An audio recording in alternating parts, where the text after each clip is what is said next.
एकदा निवडून गेले की तिकडच 10 वेळा जायला पाहिजे नगरपालिकेत सांगा. 5 वर्षात एकदाच बघायला येणार, त्याच्यानंतर येतात कुठं. नमस्कार, स्मार्ट इचलकरंजीमध्ये तुमचे स्वागत आहे. सध्या आपण आहे कुरुंदाळ या गावात. तर इथल्या सर्वसामान्यांच्या समस्या काय ते आपण जाणून घेऊ. बाकी समस्या काय काय तुमच्या? आमच्या म्हणजे गटारी काढायला येत नाहीत, पाणी तुंबतं इथं आणि नळाला पण पाणी स्वच्छ येत नाही, गढूळ पाणी येते. माजी नगरसेवकांना तुम्ही तक्रार केला की नाही काही? नाही, तक्रार म्हणजे किती दिवस झाला आहेच पाण्यासाठी, तरी सुद्धा पाण्याचे काय अजून स्वच्छ पाणी येत नाही. बाकी गावाची समस्या काय काय? नगरपालिके कोबा केल्यात पण पाणी साठतंय, शेवाळ होतंय, पाय घुसून कोरं पडतात, गटर काढा येत नाही, चावीला पाणी येत नाही. गावच्या समस्या काय काय आहेत? आमच्या गावाचं म्हटल्यावर आमच्या गलीत कनी कोबा केले ते लई बाद झालंय आणि व्यवस्थित केले नाही आणि चावीला पाणी व्यवस्थित येत नाही.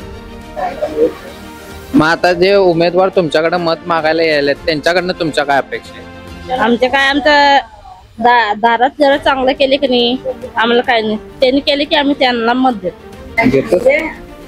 तुमच्या गावच्या समस्या काय आहेत तुमच्या इथल्या? समस्या आमच्या गल्लीच्या नाही, भरपूर समस्या आहेत गावच्या. गटार व्यवस्थित काढत नाही, एकदा निवडून गेले की तिकडच परत यायचं नाही. आता बांधल्यापासून एकदाच गटार काढलेले आहे, परत तिच्यावर कोण फिरकलं सुद्धा नाही, पावडर सुद्धा मारत नाही. आणि रस्ता हे सुद्धा कोबा सुद्धा व्यवस्थित नीट केला नाही तिने. पाणी तिथं तुंबलंय. आता तिथं पावसाळ्यात तर एवढं गुडघ्या एवढं पाणी तिथं थांबतंय. तिथं जरा भर घाला म्हणताना ते सुद्धा तिने घातलं नाही, का तर आम्हाला वरनं ऑर्डर आलेले असतात असं बोलले तुम्ही. मग मला काय म्हणायचं, त्यांचा एक प्रश्न असणार की हा कट्टा आहे, हा कट्ट्यावरनं आम्हाला काय गटार काढता येत नाही असं तिने म्हणणार, बरोबर आहे. मग तुम्ही काय करायचं, हा कट्टाच बांधू त्यांना गटारीवर द्यायचं नाही. तुम्ही असं काय तर नियोजन ठरवा, 4 दिवसाला 8 दिवसाला गटार तुम्ही व्यवस्थित काढा, पावडर व्यवस्थित मारा, पाणी व्यवस्थित सोडा. पाणी तर माझ्या चावीला अजिबात एक थेंब येत नाही, गटार सुद्धा काढत नाही. गटार न काढल्यामुळे डेंगू हा सगळा प्रकार झालेला आहे आमच्या घरात. पाहिजे असलं तर त्यांना सगळ्यांना विचारावा. आणि इथं गटार नाही, तिच्यामुळे या पाणी तुंबलेलं आहे. इथं चौकात येणारी जाणारी माणसं नाक धरून जातात तिने, तर कशामुळे नाक धरतात हे त्यांना माहिती आहे. हे असलं आहे म्हणताना तिने धरत असतील, तर व्यवस्थितच नाही इथं म्हटल्यावर काय करणार. तिने असला नियम करायला पाहिजे बघा. व्यवस्थित 4 दिवसाला 8 दिवसाला गटार काढून जाणे, पावडर मारणे गटारीवर व्यवस्थित करायला पाहिजे. डामावर 6-6 महिने वर्ष झाला गटार, डामावर लाईट सुद्धा लावता येत नाही तिने, सांगायचं म्हटलं तर. आता तिथं सरकारी टॉयलेटला तिथं जाऊन विचारा, माझ्या माणसाचं पाय गेलं, एवढी सळी रोडवर टाकताना सळीची जखम एवढी लागली त्यांनी, काय ते पाय काढायला लागले.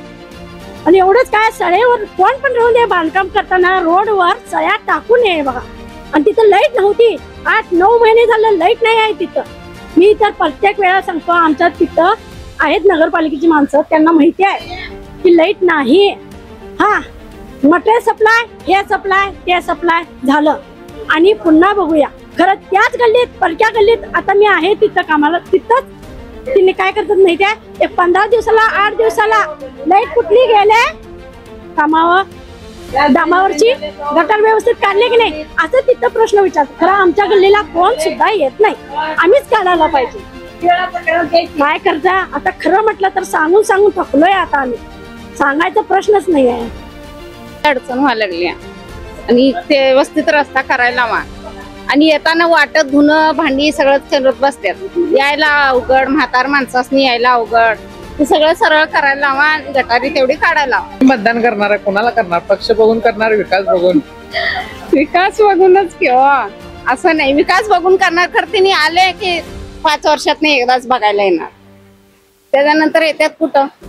10 वेळा जायला पाहिजे नगरपालिकेत सांगा. पाईपलाईनचे बंब मोडल्या, पाणी व्यवस्थित येत नाही. समस्या काय आहेत गावच्या नेमक्या? रस्ता व्यवस्थित नाही, रस्ते नाही, हे काम तटलंय. तसंच शिवाजी महाराजांचं हे पुतळा काम तटलंय, रेंगाळलंय. बरेच दिवस झालं, काय केलं नाही. माजी नगरसेवकांनी काय काम केल्यात का नाही तेवढं? आता करतात पण आता बरेच दिवस झाले नाही इलेक्शन होऊन सुद्धा. 9 वर्ष झाली जवळ. आता इलेक्शनचं वातावरण कसं आहे इथलं? आहे बऱ्यापैकी चाललंय. कसं आहे? भगास आहे,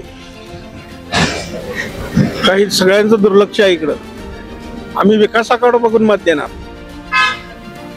बाकी समस्या काय काय गावच्या आहेत? भरपूर समस्या आहेत. पाणी पुरवठ्याचा प्रश्न आहे, रस्ते, ड्रेनेजचा प्रॉब्लेम आहे. आता ही कामं अशी छत्रपती शिवाजी महाराजांची पेंडिंग पडलंय. काही विकास असं काय दिसत नाही, म्हणून आम्ही विकासाला मत देणार आहे. 5 वर्षात काय कामं झाली नाहीत व्यवस्थित? असं काय वाटत नाही. हे बघा दिसालंय की सगळं. आपला गावचा विकास म्हणावा तसा अजून झालेला नाही आहे.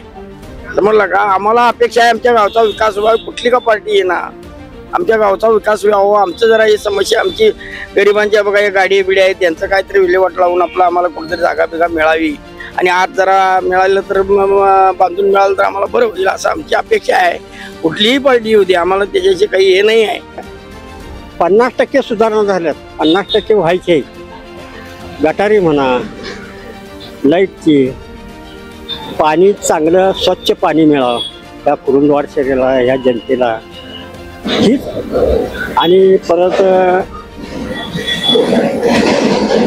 जनता ही काय कुरुंदवाडची भाकरी मागत नाही, काय मागत नाही.